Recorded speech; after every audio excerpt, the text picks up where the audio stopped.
Irène Chagnot propose voyage sans passeport.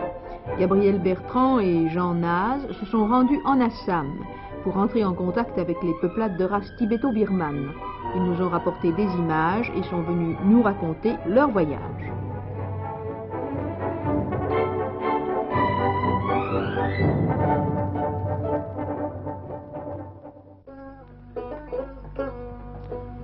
Jean Naz, vous qui êtes allé en Assam, voulez-vous nous expliquer où est-ce exactement? L'Assam est la partie extrême orientale de l'Inde. Elle se trouve au pied du Tibet, pied des montagnes himalayennes, à l'ouest de la Birmanie, au nord du Pakistan oriental. Et là, où sommes-nous exactement? Nous sommes encore au Bihar. Nous nous dirigeons vers l'Assam. Ceci est un petit temple shivaïste, où nous prenons un peu de repos. Voici le camion, la cheville ouvrière de l'expédition. C'est elle qui nous a permis de traverser ces passages si difficiles. Vous avez dû être embourbé, avoir des conditions de voyage assez pénibles, je pense. Très souvent. Ces pistes sont beaucoup plus parcourues par des chars à bœufs que par des engins motorisés. Oui, comme celle que nous venons de voir, je pense. Exactement. Vous vous approchez du Gange, je crois. Du Gange, oui. Ce fleuve immense où il n'y a ni pont, ni aucun moyen de transport pour le traverser. Pourquoi n'y a-t-il pas de pont? C'est impossible d'en construire un là? Trop Il y coûteux? en a un qui est bien en amont. Malheureusement, il n'y a pas de route de l'autre côté. Il est impossible d'en faire une à cause des rivières qui descendent de l'Himalaya et qui détruisent tout. Oui, bien sûr, ça devient très compliqué à ce moment-là. Nous sommes obligés de traverser donc sur une de ces petites jonques locales qui ne sont pas très solides puisque la nôtre craquera en cours de route et nous serons obligés de faire un débarquement précipité. Et vous étiez très lourd? 4 tonnes en charge. C'est pas énorme tout de même. Oui, mais le poids est mal réparti. Sur 4 pneus seulement, ce qui représente sur 2 traverses de pont. Oui, ça fait masse au même endroit. Et il est large, le Gange, Il fait environ 12 miles, c'est-à-dire 15 à 16 kilomètres. Finalement, c'est pas mal. Et nous devons le redescendre sur près de 40 kilomètres pour trouver la route de l'autre côté, ce qui nous prendra environ 36 heures. 40 km, 36 heures, vous n'avez pas été très très vite à ce que je vois. À la rame. Oui, bien sûr. Nous avons dû passer une nuit en cours de route. Et le courant ne vous a pas porté, non? Non. Nous sommes là? Nous sommes à Gauripur. C'est la première petite ville de l'Assam, où nous sommes attendus par le Maharaja, qui nous a invités dans son palais. C'est une ville toute en colonnes. Oui, c'est une ville qui a été construite du temps des Anglais, alors l'architecture est un peu bizarre. Oui. Au fond de cette allée, cette porte cochère est l'entrée du palais. C'est un immense palais. C'est un palais immense, effectivement. Mais il est très mal entretenu maintenant, depuis que les Rajas se sont vus privés de leurs terres par le nouveau gouvernement indien. Ça a diminué considérablement leur fortune et leurs revenus, je pense. Oh oui. Et ils ne peuvent plus entretenir ces immenses palais, ni le fassent ce qu'ils avaient autrefois. Cependant, de temps en temps, quand même, on trouve des jardins avec des fleurs, quelques allées un peu entretenues. D'autres à l'état sauvage, qui est tout aussi charmant du reste. Oui. Nous arrivons en Assam à une période critique. C'est la fin de la mousson. Les gens sont très heureux parce que la mousson les a opprimés. Ils manifestent leur joie par des danses. C'est une détente. C'est une détente. Et ces jeunes filles vont être mariées dans l'hiver qui vient, puisque c'est l'hiver la bonne période, la période sèche. Elles dansent là avec leurs demoiselles d'honneur. Elles sont ravissantes. Elles sont très jolies. Au son d'un tambour. Au son d'un tambour. Les tambourinières dansent aussi. Ils dansent aussi, ils donnent la cadence. Oui, c'est façon de marquer la mesure, au fond. Oui. Mais je crois qu'il le fait pour lui-même, surtout. C'est une tradition ou un usage Oui, c'est parce que ces jeunes filles vont être mariées dans l'année. Elles dansent ici avec leurs demoiselles d'honneur. Et spontanément, enfin, elles n'ont jamais appris Non, ce ne sont pas des professionnels. Elles se sont entraînées un peu. La danse est quelque chose de très en vogue chez les Indiens. Et toutes jeunes, les jeunes filles apprennent à danser.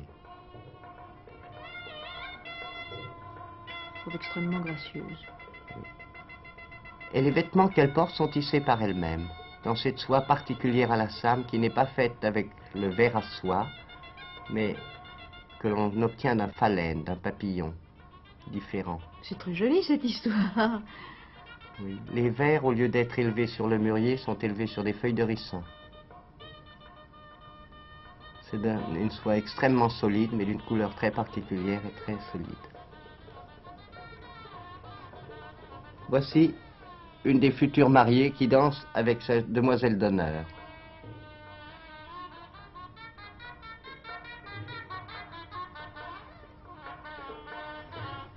Celle-ci, c'est tout à fait autre chose. Elle est mécontente. Ses parents veulent la marier à un jeune homme qu'elle n'aime pas alors qu'elle en aime un autre. Elle vient faire cette danse devant le Raja pour lui demander d'intervenir. Oui, elle proteste et est-ce qu'elle gagnera? Elle a gagné. Ah, c'est une bonne chose. Le Raja a mis quelques pièces dans la corbeille de mariage et tout s'est arrangé. Ah, c'était une histoire d'argent, donc. Uniquement. Et maintenant, que font-elles? C'est une danse différente qui mime tous les gestes qui ont lieu pendant la culture du riz. Depuis les semailles, le repiquage, l'arrachage des jeunes pousses. Vous voyez, elles arrachent les jeunes pousses, elles les repiquent, ici et là. Et tout ça avec infiniment de grâce. Oui.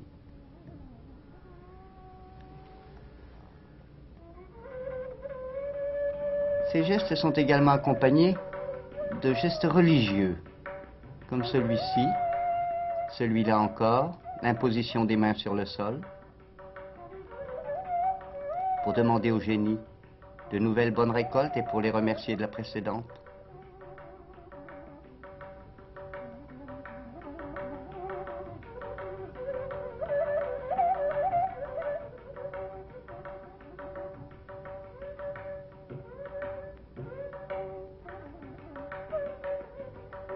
Et maintenant, à quoi correspondent ces sortes de plumeaux?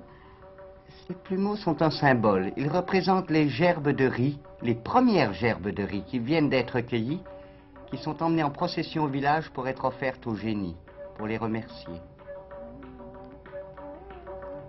Vous voyez, tout cela a un caractère profondément religieux, comme tous les actes de la vie indienne d'ailleurs.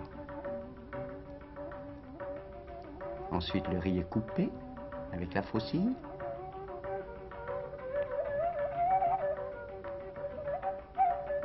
C'est ce qui se passe en ce moment, je pense. Oui. Et c'est le maître de ballet devant. Exactement.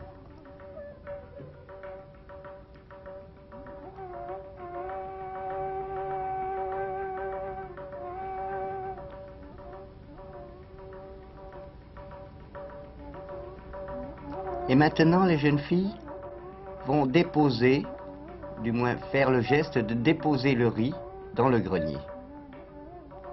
Le grenier étant représenté par le tambourinaire, je suppose. Oui, c'est ça. Et voilà les vents qui vont servir à vanner et à trier le paddy. Et ensuite le riz.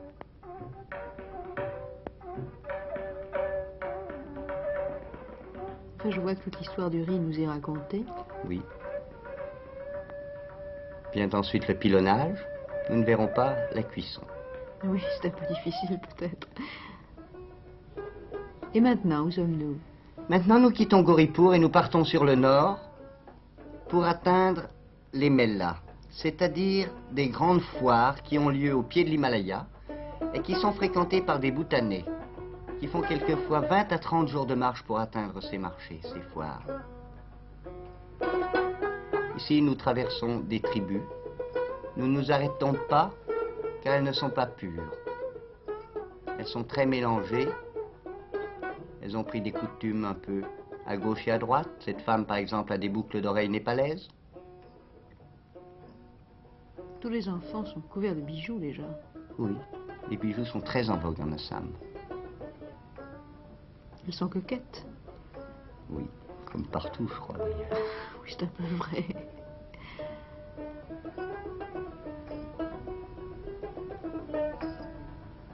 Et vous venez de franchir une frontière, je vois un poteau. Non, c'est un poteau qui indique que nous allons traverser cette fois sur un bac, un petit bac à moteur. On ne fait pas de pont sur ces rivières parce qu'elles descendent, nous sommes tout près de l'Himalaya. Et quelquefois le lit change de plusieurs kilomètres au moment de la mousson. Ce serait donc dommage de faire des ponts car l'année suivante on aurait un pont sans rivière et une rivière sans pont. Oui. Mais on passe très vite avec. Oui, ça a l'air d'aller infiniment plus Tant vite plus que qu'il le n'y a premier. pas d'encombrement. Oui, que le premier voyage. Et voici les premiers petits chevaux que nous trouverons et les derniers. Ce sont des petits chevaux tibétains qui sont venus avec les Bhoutanais. Ils ont, pardon, ils ont bon caractère, oui. Oh non, ils sont très très difficiles. Voici un Bhoutanais qui est absolument étonné de voir un moine mendiant, un sadhu,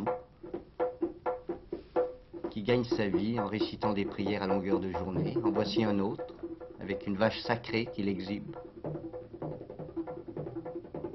Est-ce un sens religieux très poussé qui les oblige à prendre cette vie, ou bien est-ce un moyen commode de vivre, enfin de se nourrir, de En gagner sa vie? principe, ça devrait être un mouvement, un sentiment religieux qui les pousse, mais je crois que, et c'est d'ailleurs l'avis de beaucoup d'Indiens, c'est plutôt une bonne combine. Ah bon?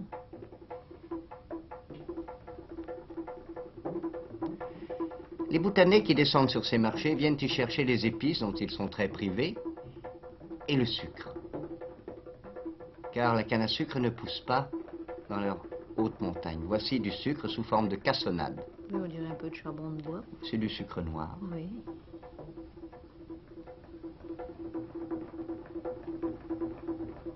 Voici un pâtissier. C'est bon leur pâtisserie? Non, c'est en somme du sucre et de la farine. Oui. C'est nourrissant de toute façon. Ah, c'est très nourrissant. Le bijoutier. Oui, de beaux bijoux d'argent, martelés ou ciselés, qui sont fabriqués par des hommes des tribus. Et voici des Bhoutanais qui achètent du coton, car ils tissent leurs vêtements eux-mêmes. Et le vêtement de la femme bhoutanaise est une espèce de grande couverture dans laquelle elle s'enveloppe, qu'elle serre à la taille par une ceinture qui forme une poche sur la poitrine qui lui sert en quelque sorte de sac à main. C'est pas très très gracieux, mais c'est sûrement pratique. C'est pratique, surtout lorsqu'elles doivent marcher dans les montagnes sur des chemins extrêmement pénibles. Voici un penlop, c'est-à-dire un chef de village.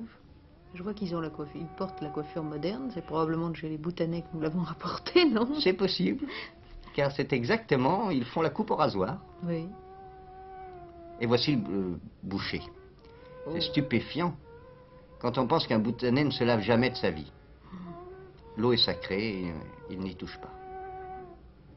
Ça doit être assez terrible de vivre auprès d'eux. Oh, c'est impossible pour un Européen Elle a de beaux de bijoux. vivre auprès. Très beau. C'est de l'argent, des montures d'argent dans lesquelles sont incrustées de jolies pierres, de l'agate, des cornalines, du jade. Et maintenant, nous allons quitter ces marchés pour aller beaucoup plus à l'est. Nous traversons une région qui vient d'être complètement détruite par la dernière crue du Brahmapoutre.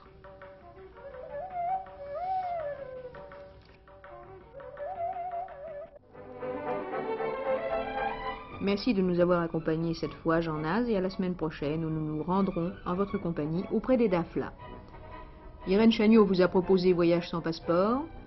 Cette émission a été réalisée avec le concours de Gabriel Bertrand, de Jean Naz et de Solange Péter. Montage Claude Richard, son Annick Védy, illustration sonore Denise Glaser.